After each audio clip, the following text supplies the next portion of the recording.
So every now and again, I'll throw on a little insect repellent and take a quick goosey at that there Twitter space, or whatever you call it these days.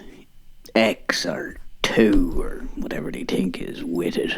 And after a few pictures of cute things from the illegal pet trade and all that kind of visual gibberish, stabbings in the face and exploding heads and horrific gym injuries and everything else you never asked for that'll ruin your day.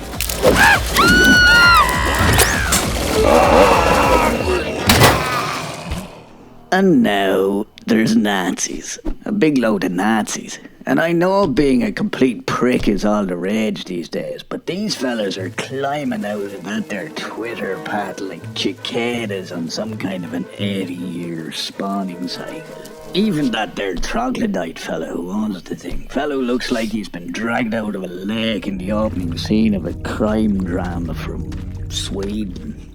Out there biting his lip and sig heiling like he thinks it's clever or something.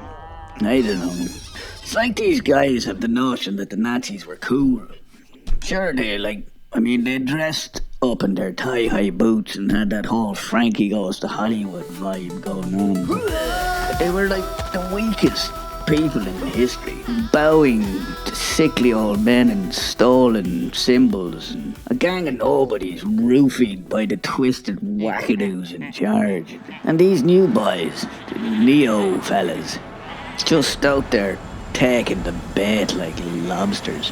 'Cause nothing says master race quite like a bunch of fellas in a line holding sticks with fire like fire is still a novelty. Nothing says supremacy quite like getting hammered and whacking each other in the balls with sticks, by all accounts. And yeah, I know, we've all got so hammered that we've fallen asleep in a washing machine or whatever, but I've never walked into that there bathroom first thing in the afternoon and took a good look down at my own wretch splattered all over the floor and thought to myself, there doth lie the footprint of genius. I'm brilliant, and a lot of chicks should have a lot of my babies. And look, we know where all comes from. Young men desperate for belonging and all that carry on.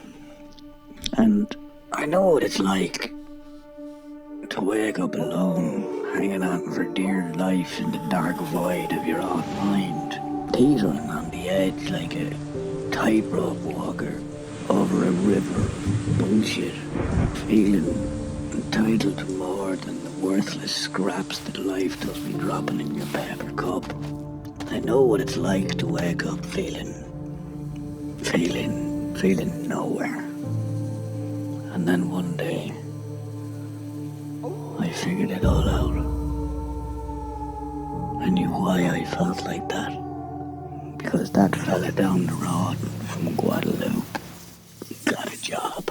Fair enough. Alright, that'll do. Perfect. Let's make that an entire, movement. Brilliant. Down with Pablo and his job and up with us, because we're the best. And you'll recognise all the best people because they look like me. That's the easiest way to spot us. Anyway, I mean, where do you even draw the line with white? I mean, how far out of the sun do you have to get to be a genius? To believe in that birthright that, you deserve all the gold or a big round of applause or whatever it is you're having. How far into the shed do you need to get to be that? What about, our deep sea cavefish, the master fish or something? Do Nazi albinos get all the Nazi chicks? You know what I mean? But here's this just in, boys. Neo-Nazis don't get laid. I mean, what woman ever wrote down under their fantasy first date, shoplifting with skinheads? I mean, for all it's worth, you might as well be like a meth head, stripped naked and dipped in a barrel of piss and just left on the side of the road, just fingering himself with his one remaining arm. That's the league you're in, boys. So, like, you'll do yourself a favour and face that fact ASAP. Something to consider, when embarking on your Nazi career. Point is, Nazis at heart were really just a bunch of lonely, whimpering incels, so desperate to feel special that they allowed themselves to be told what to think. Yeah, it's all like, I don't know how many people out there are left that can still read, but it's all in the books, the banality of evil and all that kind of carry on.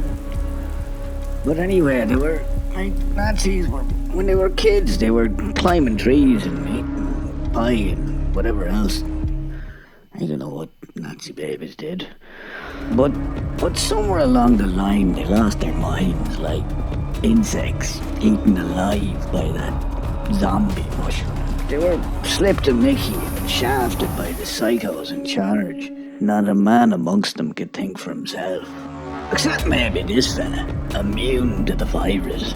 One of these kids is doing his own thing, as they say, on the notorious mean streets of Cecily, where Grover sells crack. Now, I don't know about you, but I don't feel like I'm looking at a traitor there. Boy's cool. Boy's cool hand Luke. He's Che Guevara. He's Reno Reigns, renegade. Framed by cops gone bad. They tried to kill him, but ended up killing the woman he loved. Right, okay, thank you, Reno. What were we banging on about?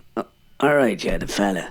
So, now, I'd like to take the opportunity to apologise, formally and sincerely, to all them Twitter Nazi boys for shattering the illusion that Nazis were like anything other than fucking weak. They're fucking weak. Really weak. But hey, history doesn't seem to be much of a teacher at all. Kind of like Maureen Crosby from Prep 2. Didn't know what she was doing. Anyway, here we go again. The Nazis are back, which is fucking great. Yep, best of luck to us all. Should work out. Can't see any reason why not. And repeat the Fed. 'Cause the leaders of the free world are just little boys throwing stones. And they're easy to ignore till they're knocking on the door.